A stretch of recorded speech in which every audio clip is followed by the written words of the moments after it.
Everybody, my name is Tio Hardiman, Democratic candidate for governor of the state of Illinois. This is my wife, my lovely wife, Miss Lytes Hardiman. I'm here in St. Clair County, East St. Louis, and I plan to make a lot of changes here in St.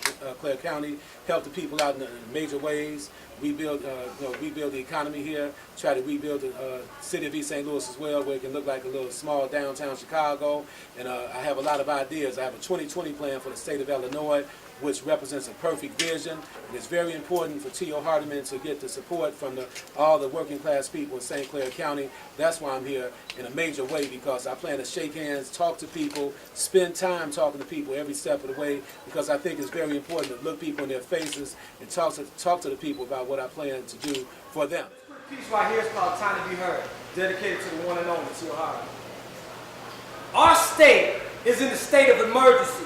But there's one man who wipes out the uncertainties. There's one man who can uplift the state's currencies. This one man can bring peace of mind for us to start again. This one political underdog with the heart of a king is Tio Hardiman. It's time to be heard, he chants for his people. It's time to be heard, he upholds all to be equal. It's time to be heard, cries the farmer that greets him. It's time to be heard, echoes the shut down factories that need him. Time to be heard hollers the climbing recidivism rate. Time to be heard from Springfield to Chicago, from all within this state. Illinois, where you at? Stand up. It's like the gospel word. Get out there. Make your vote count. Tio Hardiman, time to be heard. Time to be heard. Time to be heard. And that's that piece, y'all. I'm Lytes Hardiman, Tio Hardiman's wife. I'm here in East St. Louis. Loving being here in East St. Louis to support my husband, run for governor. There's some wonderful people down here in East St. Louis, and we have a lot of support down here. I would like to say thank you to everyone here for your support, and we will be back, hopefully with the title governor.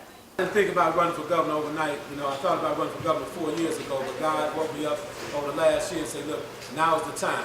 It's the best time ever to run for governor, so Tio Hardiman will become the next governor of the state of Illinois, because the state is really on life support, and God has resurrected Tio Hardiman to take the state off life support so we can breathe easy. We have high unemployment, we have a high deficit, we have a pension crisis going on, we don't have many jobs in the state of Illinois, we have so many issues, but at the same time, I'm a proven problem solver. I plan to really take the state on and do the best I can to unify the Democratic Party. We have a Democratic governor, which is Governor Quinn right now, but because of failed policies and a lack of leadership, we have infighting amongst the Democrats.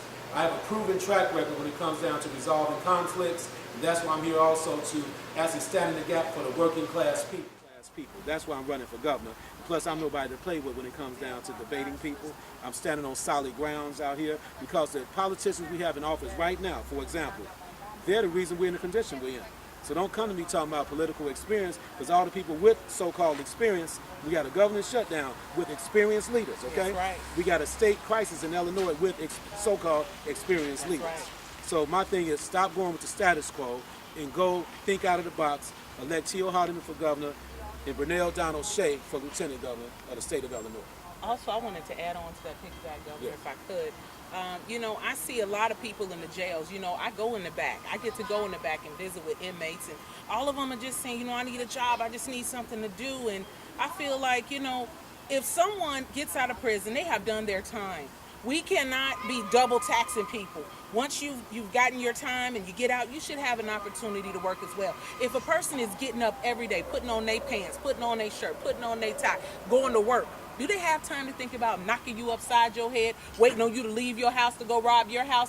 No, they're not thinking about you. They're on their way to work too. So we've got to really give people a second chance. And I think the governor was saying something about, too, maybe doing some kind of incentive for businesses to hire ex-offenders so that people can go to work and take care of their families. A lot of these young men and women are married. They have children that are left behind. And when they come home, they just want to come home and do the right thing. They've had 23 hours a day to think about what they did to get them there. Now we just need some kind of opportunity for them when they step out of those bars. You got U.S. Senator Jake Bevan was raised in East St. Louis. Has he come back in a while? That's right. So he needs to get here to East St. Louis so we can make some changes. All right? I can't make any pledges, right now as far as how many businesses we can bring to East St. Louis. But I definitely want to look at 2 or 3 of them. Some good corporations, major corporations. Talk to them in the company to do some businesses. right? Try to get people working, like you said. That's so important. That's more important than anything else. Get these guys some jobs and secure some employment for them. And then as governor, I plan to go out here and get the guys. Have a talk with them like I did when I was with Ceasefire. I'm the guy that brought all those guys together in Chicago, 2,000 or 3,000. I'll tell you something, I'm not saying this to brag, I just want to be honest with you. Never before in the history of Chicago, a guy could bring together 2,000 rival gang members in one place. I'm talking about Hispanic and African American, and not have one incident. I've never had an incident in my life when I brought the brothers together, not once. And we established peace treaties and everything with them guys. And them guys trust me with their very lives, because I never put them on Front Street. That was the key to the way I worked with the guys.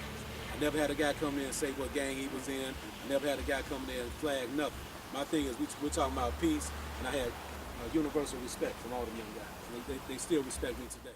Once I become governor of the state of Illinois, the state right now is on life support, and I'm one of the individuals that has a plan to take the state off life support so the state can breathe easy once again.